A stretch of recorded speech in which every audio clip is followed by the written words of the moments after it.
Hello and welcome to this first live streaming. So we are here in Brussels for the European Week of Regions and Cities. So this 4 days event is for regions and cities in Europe to get to talk to each other, showcase their projects. There are more than 1,000 participants today. And here we are in the Agora, which is the place where people get to network, chat, relax, but it's also the place where all the regions and cities have their stands, so they can explain a little bit to the public what they are doing. So now, please come with me. We are going to meet Arnoud Smit and Michiel Scheffer from the Arnhem-Nijmegen city region. So they are going to talk to us a little bit what their region is doing. So let's start with you, Michiel Scheffer.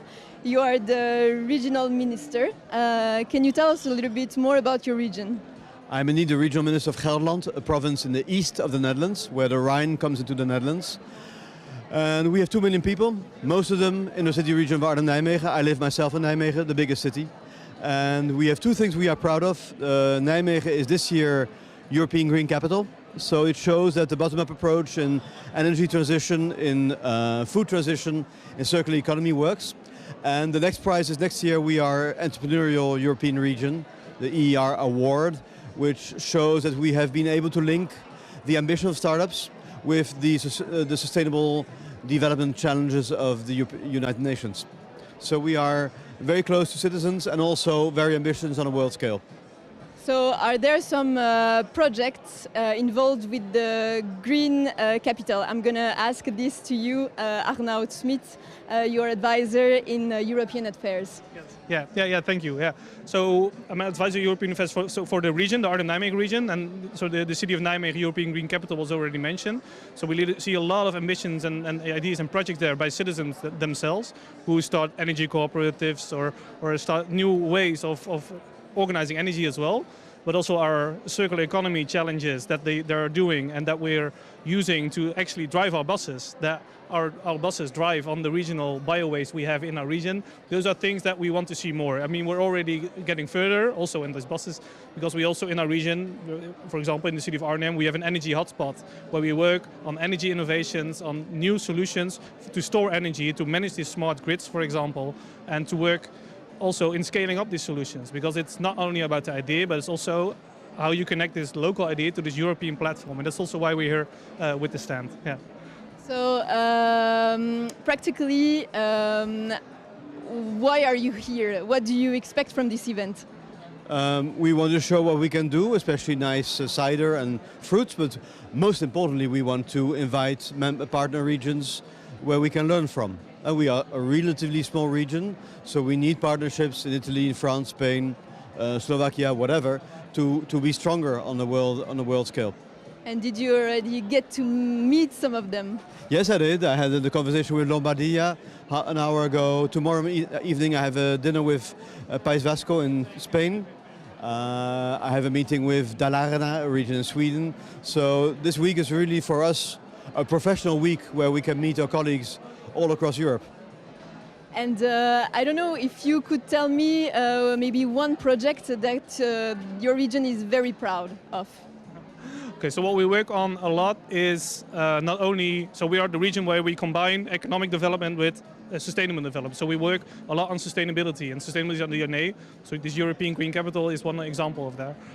But we do that, of course, in concrete, also European projects. So one of them is, for example, Climate Active Neighborhoods. It's an Interact Northwest Europe project where we help neighborhoods to become energy neutral. And what does that mean exactly? So these citizens themselves, they have to be organized, they organize themselves, and they use a little bit of the knowledge of other cities and other citizens in other European cities in this project to challenge themselves and work on how can you organize your neighborhood to be as energy neutral as possible. So it means that in a European way, citizens themselves are connected. And that's good because it means, I mean, they will only be involved. It would actually have impact on their own neighborhood. So these are concrete projects we are working on. Yep. And talking about concrete project, I see that you have here some VR equipment. What can people see there? So it's a virtual reality movie. So you can put on the glasses, and you will make this drone journey. So you will fly through our region, and so economically we focus mostly on food, health, and energy. So you see these 3 hotspots we have not only in Wageningen, also close to our region, but also in Nijmegen and in Arnhem. And you see these locations and what we are working on. So different robotics we are working on, different hydrogen solutions we are working on, and it's a nice way to interact with different locations. Yes. Thank you, Arnaud. So now we're gonna see the Registrars stand. So those awards promote good practice and the transfer of successful approaches. So 102 applications have been submitted this year, but only 21 were approved in 5 categories. So I'm here with Marta Almeida from Portugal, and she's the project coordinator of one of the finalist projects called Climact. So hello, Marta. Could you please tell me more about your project? Of course. Climact project aims to promote the transition to a low-carbon economy in schools. We know that climate changes are happening, are going fast, so we need to have actions, urgent actions, and we start from the schools. So how practically are you going to do this? Climact project has 2 different parts. We have a technical one, where we are in the schools doing audits, technical audits, environmental and energy audits, and we are developing tools, and these tools will identify measures to implement in the schools. So what are some of those tools you're talking about? Well, we have decision support tools, we have financial tools, because sometimes schools know very well what are the actions that want to implement, but they don't have budgets.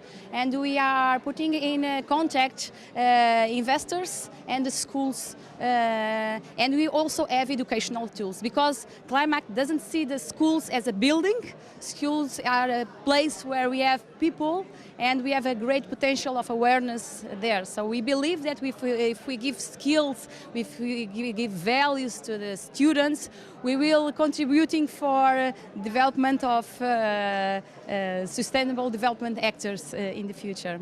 So how are you exactly going to involve the students?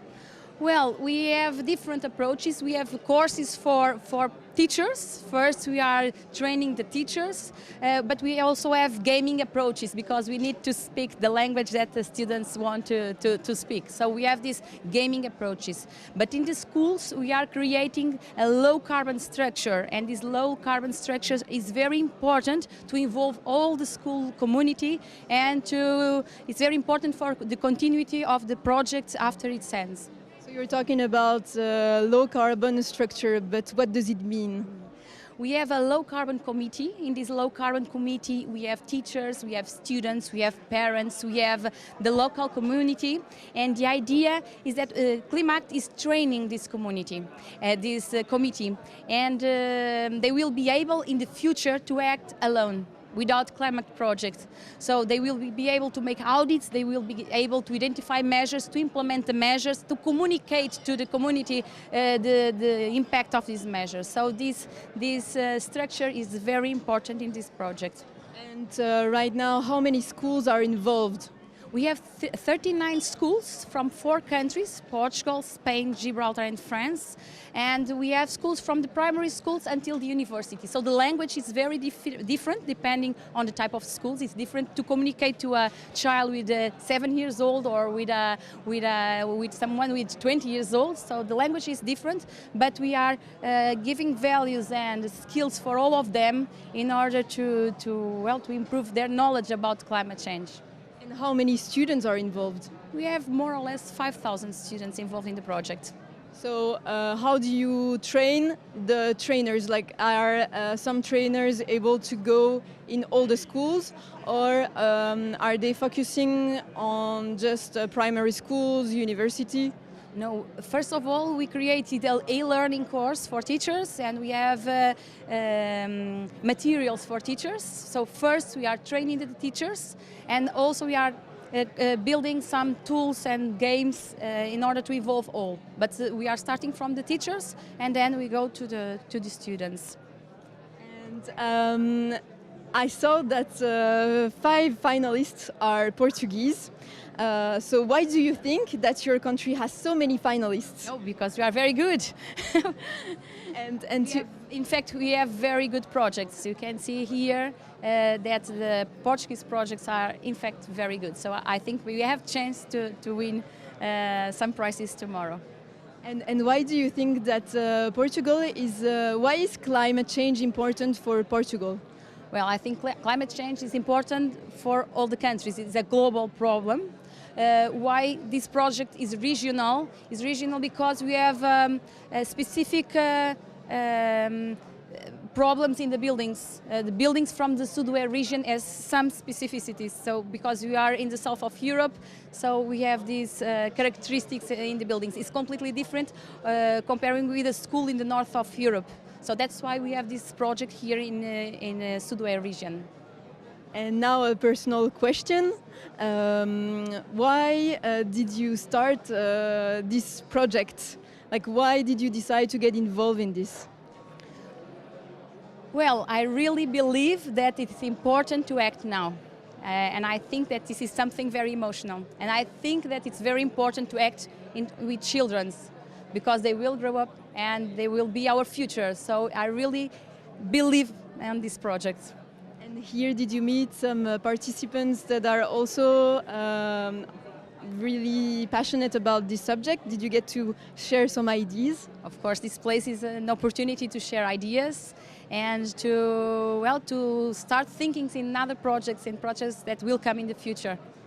And do you have already received some specific idea from someone? Can you tell me maybe an anecdote from today? I just arrived today, so I'm in the beginning of this. But I believe that at the end of the week, I will have some contacts and future ideas for new projects.